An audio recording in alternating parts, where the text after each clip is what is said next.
So now we're focusing on the information you need for assignment number 2.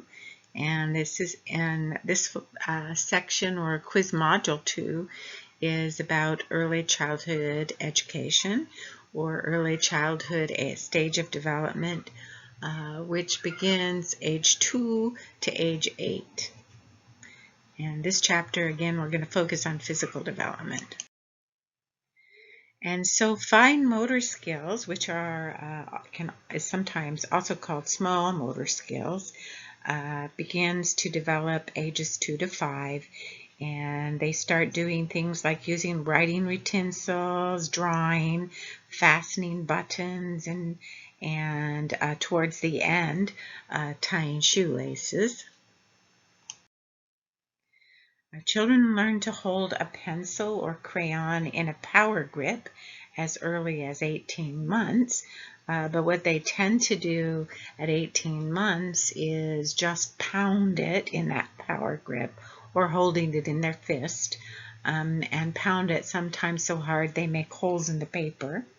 Many children can write their name and legibly produce the alphabet by age 4. Of course, it's not going to be proficient, and it'll only be some letters, and their main focus is really on their name, because they are egocentric, and we'll talk about that in chapter 8, but they really focused on themselves. And when it comes to the alphabet, that's going to be reflected in their interest in their own name. Providing correct practice with a pencil beginning at age 2.5 can lead to earlier and more accurate letter writing when children begin school. But we want to make sure that we do it when the children are interested in that, because we don't want to turn them off to writing and by forcing them to practice with a writing utensil when they're not interested in it. And so here's an example of a power grip, and the most proficient way of holding a pencil is with a tripod grip, but not everybody holds their pencil in that way. So let's take a look at the stages in children's drawing, and drawing is the beginning of writing. And so Kellogg has developed a set of discontinuous, which means there are stages of children's drawings. And he identified in the first stage, which is the scribble stage, 20 basic scribbles that they produce between the ages of 18 months and 2 years. And so horizontal, vertical, curved, zigzagging, and dots. And these form the basic elements for later drawings. And so a minute ago we said that first they're going to start out pounding with a writing utensil, and then they'll accidentally slide the utensil across the paper, and that's the beginnings of scribbling. And they'll do it by accident a few times, and after that it becomes a learned behavior. Then they're going to start placing their scribbles in distinct locations on the page, and you can see here these are curved scribbles. And then they're going to start making different stages or shapes, in the next stage, which is at about age 3. They'll end up producing 6 basic shapes: a cross, a circle, a square, a triangle, kind of a bean shape, and an X shape. And then they will produce designs with those shapes, and they aggregate those to make different designs. And then in the early pictorial stage, which starts about ages 4 and 5, children attempt to draw objects, and their favorite art object is a person. And you can see second from the top, there's a person, and you'll notice the person is a head with arms and legs, because to them the head is the most important part, and later, and those are called, by the way, tadpole people, later they'll start adding in the body. And that you can see there is a body in the late pictorial stage, which is ages 5 and later. They're going to start adding the details like eyes, nose, mouth, eyelashes, fingers, toes, and clothing. And sometimes they delete the clothing and just put the body parts in their drawings.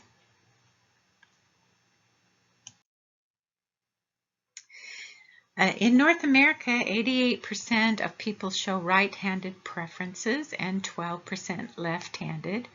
Cultures with a right-handed bias may have left-handedness as low as 1 to 2%, suggesting an environmental influence on handedness. Research reveals that handedness is polygenetic, or it occurs on more than one gene, or is influenced by more than one gene, as I said. Recent developmental system theories research says that handedness is bidirectional interactions of brain development, behavior, and experience.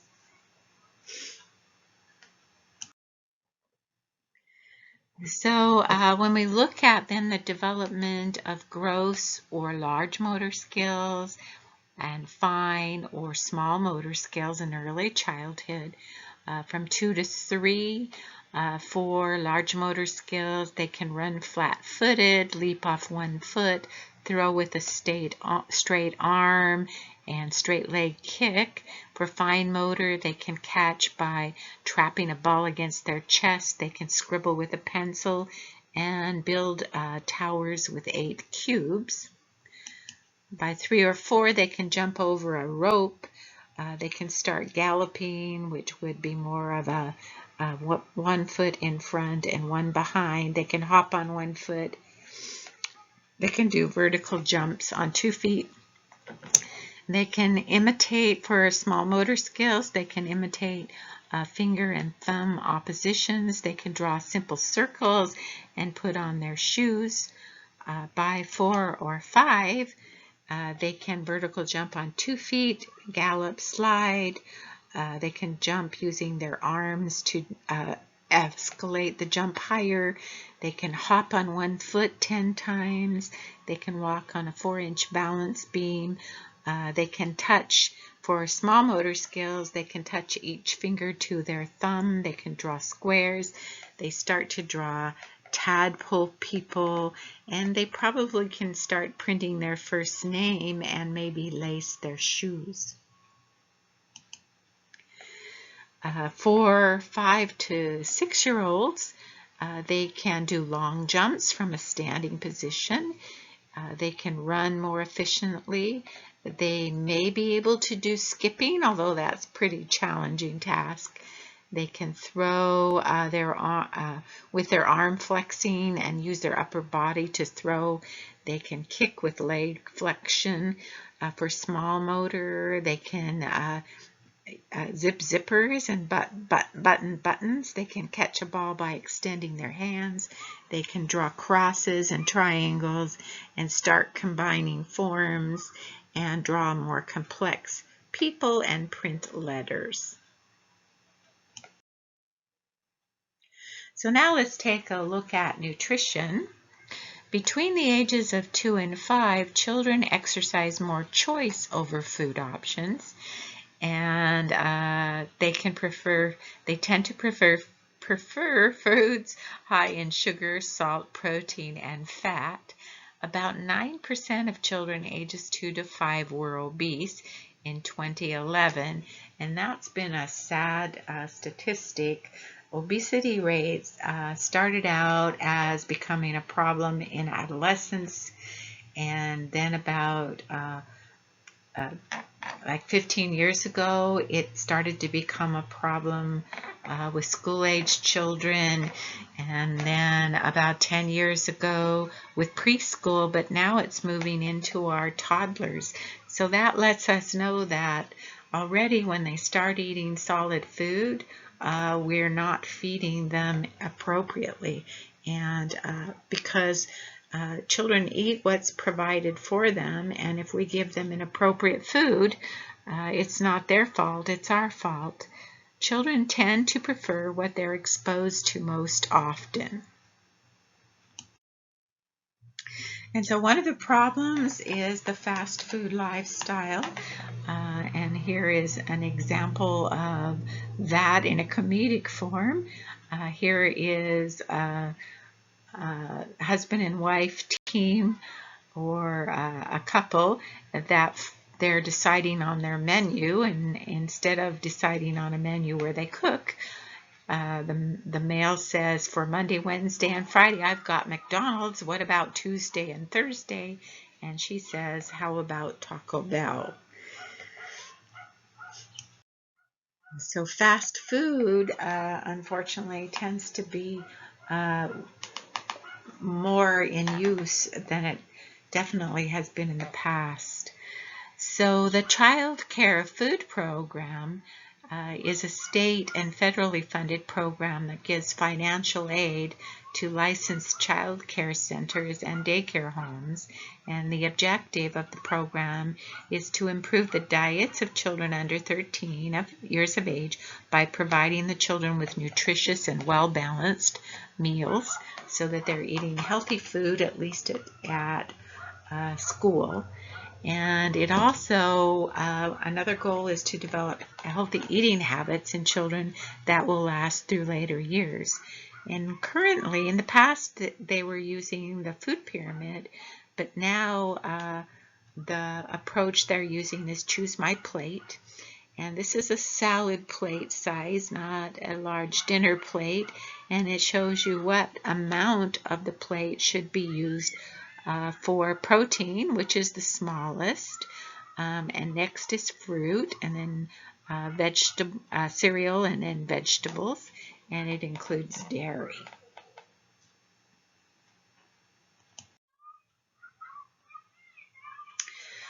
And so many times with the food program in centers, parents are not allowed into the classroom as the children are eating, because sometimes they will spoon feed the children, the preschool children, instead of the children feeding themselves. And they'll pile up the child's plate with more than what's recommended for different foods. And so the whole idea is to have the child eat healthy foods, and sometimes they'll go home and tell their parents what should be healthy food, and that's the goal.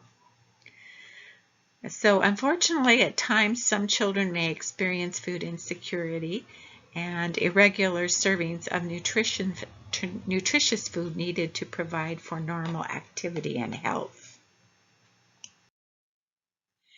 And so along with that food program, the U.S. Department of Agriculture has helped develop the WIC program, or the Women, Infant, and Child program, that helps promote and provide, mostly focusing on protein foods. And here you have the website for that program if you want to look more into that. It promotes breastfeeding for young children, as you can see in these pictures. So now we're going to look at child abuse and neglect.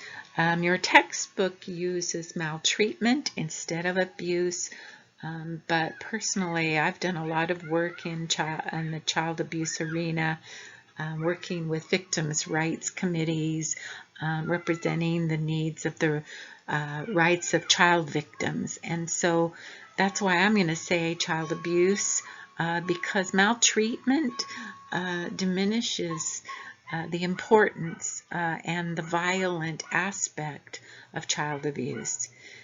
Child abuse includes physical abuse, emotional and psychological abuse, sexual abuse, and neglect that could result in death, serious physical or emotional harm, or sexual abuse or exploitation, or create an imminent risk of serious harm. Child abuse is more common among African American, Native American, and multiracial children, least common among Asian Americans, and occurs equally often for boys and girls, and most common among children under 4 years of age. And part of that is just individuals not understanding child development. That could be part of it. And then the other part is that a child is more dependent and less communicative about the situation. And they may not know that there is anything wrong with that approach. Beyond the statistics we saw in the previous slide, major risk factors for physical abuse include living in conditions of poverty, being raised by a single parent who has no support outside of the home, lack of social support from a relative or other adult, isolation from family, friends, or neighbors, a history of being abused or living in family situations characterized by conflict.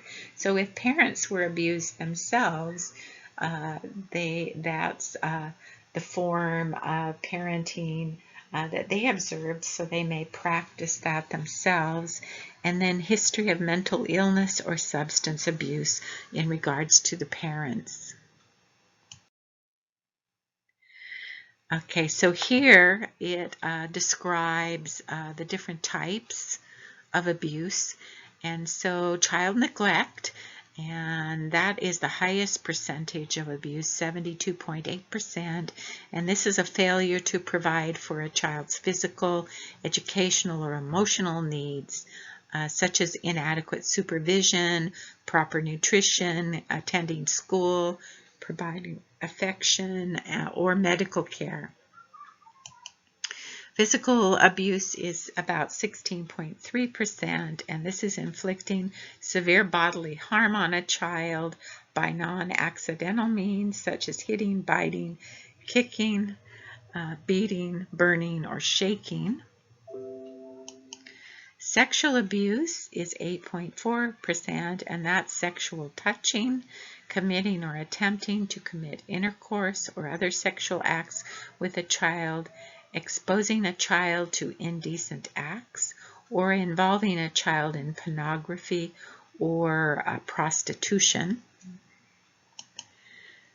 Psychological abuse is just a little bit less than sexual abuse, but psychological abuse and emotional abuse are the most difficult to document or do anything about, and these are acts or failures to act that undermine a child's basic emotional and psychological needs, such as verbal abuse, threatening, terrorizing, isolating, damaging self-esteem, and the ability to engage in social interactions. And then there's another abuse category, 11.6%, which is actually more than sexual and psychological, but this includes medical neglect, abandonment, threat of harm, or prenatal drug abuse.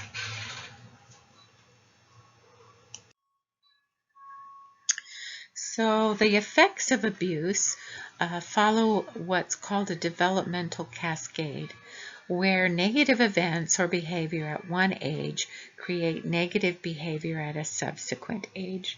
So, for example, a child who experiences physical abuse may be much more physically aggressive as they get older than they might have been if they had not experienced physical abuse. And so here's an example of a developmental cascade. This diagram depicts the effects of stress on the brain and its development, and then subsequently that affects behavior and behavior problems at school and at home. So physical and emotional abuse may alter the course of early brain development by increasing hormone levels of cortisol, and that affects physical and emotional development and brain development. And MRI scans of maltreated children show evidence of reduced cerebral volume, larger ventricles in the brain, which are open spaces. If there are open spaces, there's less space for neurons, and smaller corpus callosum, which is the connections between the two hemispheres of the brain. Children with a history of physical abuse have deficits in language. They have lower IQ scores and academic achievement. And abused children tend to develop atypical responses to emotional distress in other people.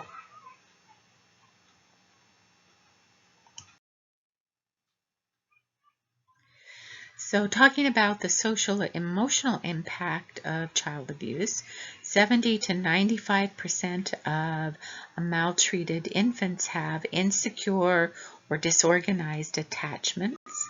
They may have poor emotional regulation. It affects the amygdala in the brain. They may act aggressively, as we've mentioned before, in the developmental cascade, and they may withdraw from social interactions with peers. So some strategies that can be used to prevent abuse or maltreatment: minimizing stress.